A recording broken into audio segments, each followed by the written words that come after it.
Have you had trouble keeping your New Year's resolution in the past?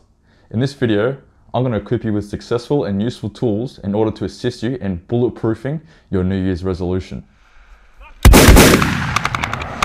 Firstly, I want to make sure that we're all on the same rough page of what the root end state of a New Year's resolution is, and that is to improve your way of life. No one makes a resolution to do dumb stuff, and if you do, well, then you should watch this video anyway to help re-engineer your decision-making process. So we all understand that the end state of a New Year's resolution is to improve our way of life. The second thing we all understand is that the resolution must be complete no later than the start of the following year. This now provides us with two facts, the why and the when.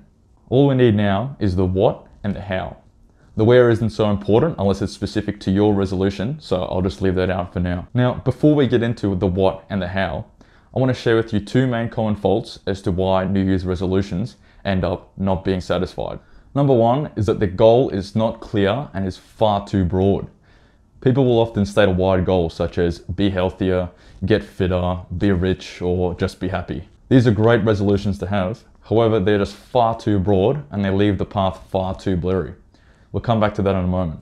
The second common fault is making goals that are far too hard. It's nice to aim high and attempt to achieve hard things. However, at the end of the day, you need to have a realistic perspective on what's feasible for yourself so that you don't lose motivation along the way.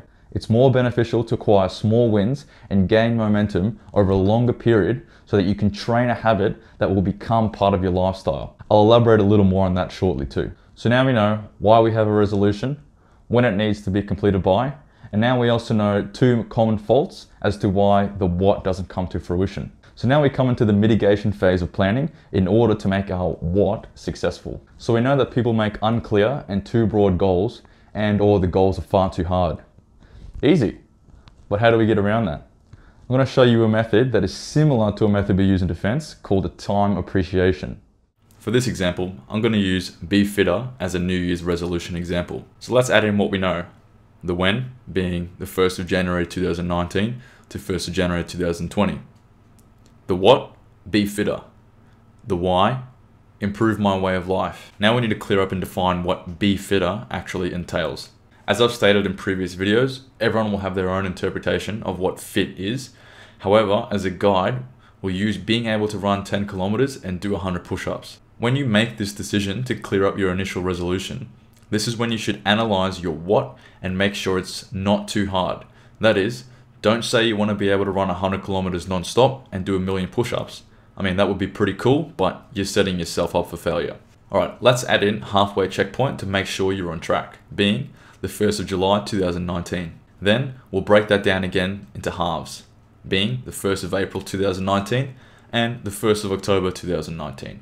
Now we have a roadmap and a timeline with checklists of where we need to be and when in order to keep ourselves on track. From here, we've now enabled ourselves to identify the how we're going to achieve this. Now we know that our first checkpoint is to be able to run 2.5 kilometers and do 25 push-ups by the 1st of April 2019. From there, we can work backwards and plan. March, 2 kilometers and 20 push-ups. February, 1.5 kilometers and 15 push-ups. And January, 1 kilometer and 10 push-ups.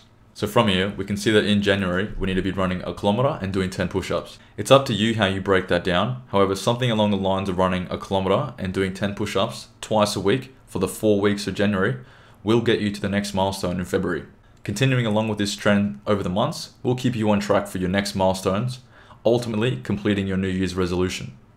Of course, this is an example only, and some people progress considerably faster than what I've used here.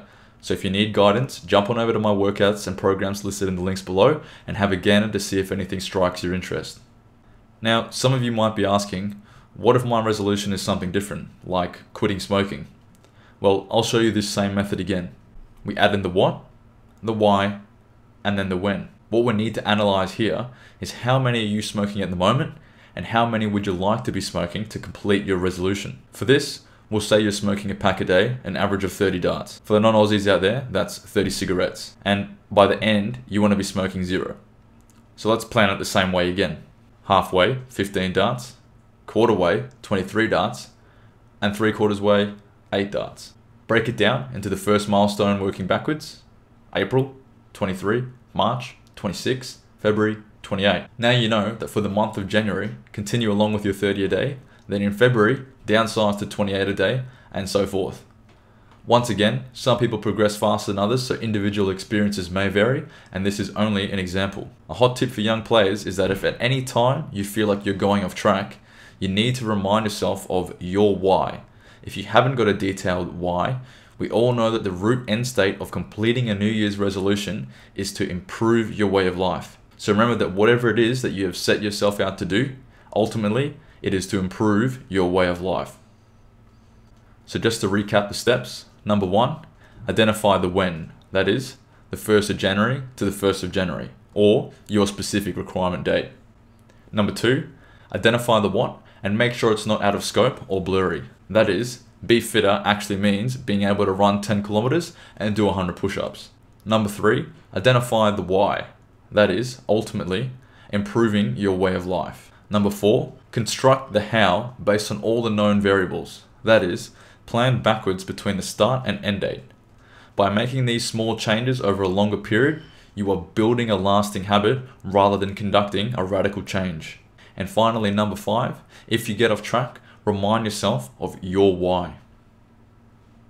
I hope you guys learned something from this video and are able to apply this method to your future planning, specifically New Year's resolution planning. If you have any other useful tips that you use yourself, please feel free to share them in the comments below. I'd also just like to take this opportunity to inform you that the official No Duff Industry apparel is now available in the No Duff Industry store, which is available up here and in the links below.